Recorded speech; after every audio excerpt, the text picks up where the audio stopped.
గతంలో చంద్రబాబు నాయుడు గారు చెప్పినట్టుగా జగన్ ఇచ్చేటివన్నింటినీ ఇస్తాను, జగన్ ఇచ్చేటివే కాకుండా అంతకు మించి సూపర్ 6లు సూపర్ 7లు ఇస్తానని చెప్పిన పెద్ద మనిషి ఈ రోజు పరిస్థితి ఏమిటి అని అంటే బిర్యానీ పెట్టలేదు, ఎలాగూ ఉన్న పలావ్ కూడా పోయింది అని చెప్పి ఈరోజు ప్రతి ఇంట్లో కూడా చర్చ ఇదే మాదిరిగానే జరుగుతూ ఉంది. ఒకవైపునేమో సూపర్ 6లు సూపర్ 7లు మోసాలుగానే మిగిలిపోయిన పరిస్థితులు, మరోవైపున మన పథకాలన్నీ కూడా రద్దయిపోయి ఈరోజు పూర్తిగా చిన్నాభిన్నమైపోయిన పరిస్థితుల మధ్య గ్రామీణ ఆర్థిక వ్యవస్థ ఈరోజు కనిపిస్తూ ఉంది.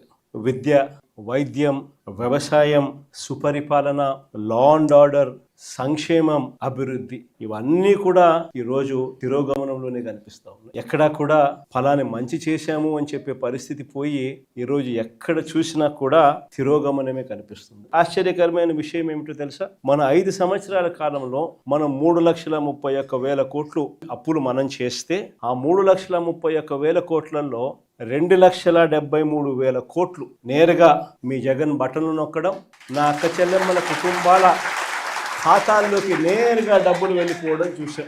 మనం 3,31,000 కోట్లు అప్పు చేస్తే 2,73,000 కోట్లకు ఈ మాదిరిగా మనం జమా ఖర్చు కూడా ఇవ్వగలుగుతాం, ఆధార్ నెంబర్లతో సహా. కానీ ఇదే చంద్రబాబు నాయుడు గారు ఈ 2 సంవత్సరాలు తిరక్క మునిపే మనం 5 ఏళ్లలో 3,31,000 కోట్లు అప్పు చేస్తే ఈయన 2 సంవత్సరాలు తిరక్క తలికే 3,52,000 కోట్లు తాను చేసిన గ్రాస్ అప్పులు, తాను చేసిన కమిటెడ్ అప్పులు ఏకంగా 3,52,000 కోట్లు దాటాయి. మరి ఈ 3,52,000 కోట్లు ఏమైనాయి? ప్రజలకు ఎందుకు బటన్లు లేవు? ప్రజల ఖాతాల్లోకి ఎందుకు రావడం లేదు? ఈ డబ్బంతా ఎక్కడికి పోతా ఉంది? ఎవరి జోబీల్లోకి ఈ డబ్బంతా పోతా ఉంది అన్నది ఈరోజు ప్రతి ఇంట్లో కూడా చర్చనీయాంశమే. జగన్ చేయగలిగాడు, చంద్రబాబు నాయుడు ఎందుకు చేయలేకపోతా ఉన్నాడు? కారణం ఒకటే, రాష్ట్రానికి రావాల్సిన ఆదాయాలు జగన్ హయాంలో పుష్కలంగా రాష్ట్రానికి సంబంధించిన ఆదాయాలు రాష్ట్రానికి వచ్చేటివి. ఈరోజు చంద్రబాబు నాయుడు గారి హయాంలో ఎక్కడ చూసినా కానీ దోచుకో, పంచుకో, తినుకో,